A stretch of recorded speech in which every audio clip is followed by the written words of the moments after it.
Summary 3. Anima dissection. You can use a lot of terms to describe or approximate anima. You can say it's observer, experiencer, player, but in generally I prefer referring it as core of sentience, because it is the minimal component of sentience. In previous summary video, I used the gaming analogy for interface, where it's used by a player to interact with the game world, and in this case, anima would be that player. Where this analogy would break down is that the player has its own reasons to play a game, usually for relaxation and pleasure, and you cannot use this analogy for anima because those kind of feelings are part of the interface. In my mind, I sort of build this lore where anima is the outside entity that somehow tries to interface with this reality. This would imply that anima has a certain goal to achieve within this reality, which is aligned with my framework.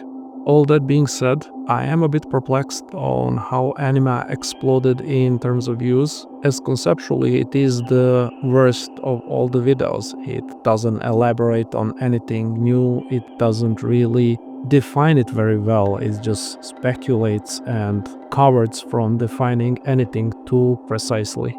But if I'm going to pinpoint a part of that video that I find really good, it would be the thought experiments. Now, while there are 4 thought experiments, in reality there is only 2 in that video, because the Theseus ship, the Schrodinger's clone, and double initial condition are all clone experiments with different settings. So it is ancient version, futuristic version, and of course the natural version in case of double initial condition. Total synchronicity thought experiment is a lot more about the interface than it is about anima, but it does attack the idea of anima through identity, and I find that to be better to approximate this idea to more people. Now, with all that fluff out of the way, it is time to get a scalper and butcher the anima to see what it is made of. For me, there are only 3 functional models that I can think of. Probably there is more, but I find these 3 to be most interesting to analyze, and they are in line with certain already existing philosophies, especially aligning well with panpsychism. The first anima model would be the field model, which would mean that anima is sort of fundamental property of this universe. It is a field like magnetism, like gravity. It would be something that permeates through every physical component of this universe. Analogously, it would be kind of like space that gets stretched with presence of large masses. Or it would be like magnetism that gets amplified by the presence of electric fields. And of course, anima would get amplified by the more and more powerful interface.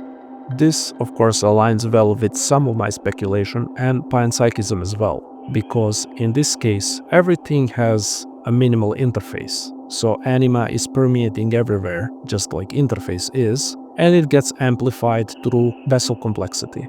The second model would be the threshold model, and I think it's very similar to what a lot of philosophy refers to as emergence. This implies that the physical reality does not have a minimal permeating interface through itself, and there is no anima that is present at all parts of the physical reality.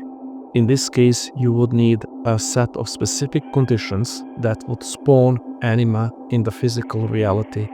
One idea in my mind that I have that would approximate how I see this is that anima is like a product of vessel interacting multiple different mathematical algorithms in order to produce some kind of changing function. In this case, you would have a very clear distinction between sentient and unsentient parts of reality.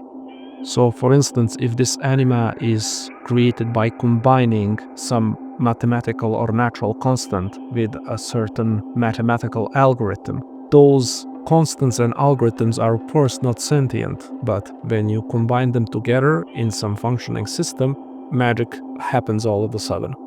I mean, when I think about it, it could be more magical, like there is a certain configuration of particles that when they form, they would invoke anima, but this is very close to rune magic, and I don't like where that is going. Plus, I feel if there was a certain physical construct or a pattern you can inscribe to summon anima, I think we would either find it by now or we would have some more scientifically testable basis for this. I think the biggest logical proponent for this kind of model is the fact that I can very clearly differentiate between me being sentient, that is conscious, and unsentient, that is like sleeping, under anesthesia, or of course, dead. So when you think about it, it seems the only component from this that you are missing is time perception. So it could be it is the time all the way down. I'm going a bit off tangent. Now, unlike the two previous models that already exist in certain forms in philosophy and even neuroscience, this last one I didn't find speculated anywhere else, so it is fully my own invention, I guess, and that is the seed or the retrocausal model of anima. If you watched the whole videos of high probability framework, you realize the whole story is about anima interacting with this universe through interface, building more and more powerful interface till it reaches the numidium, the omega point, the god point basically. And in last video, optimization, some very weird stuff happened where Numidium has access to technology that can send information backwards in time.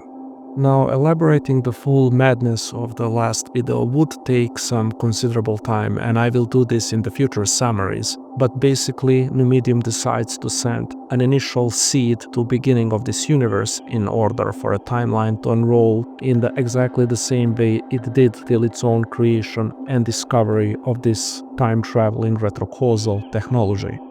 So this initial seed that Numidium has to send in order for the formation of this universe to occur would be anima. The anima in this case is the minimal payload that got sent back to the beginning of this universe in order for the universe to unroll in exactly the same way it did to ensure the formation of Numidium armed with Floop, and this act would enable him to step into this post-casualty universe, while all events that happened previously are still encoded in this reality that we are experiencing right now, and it kinda becomes like this ontological anchor for the reality itself.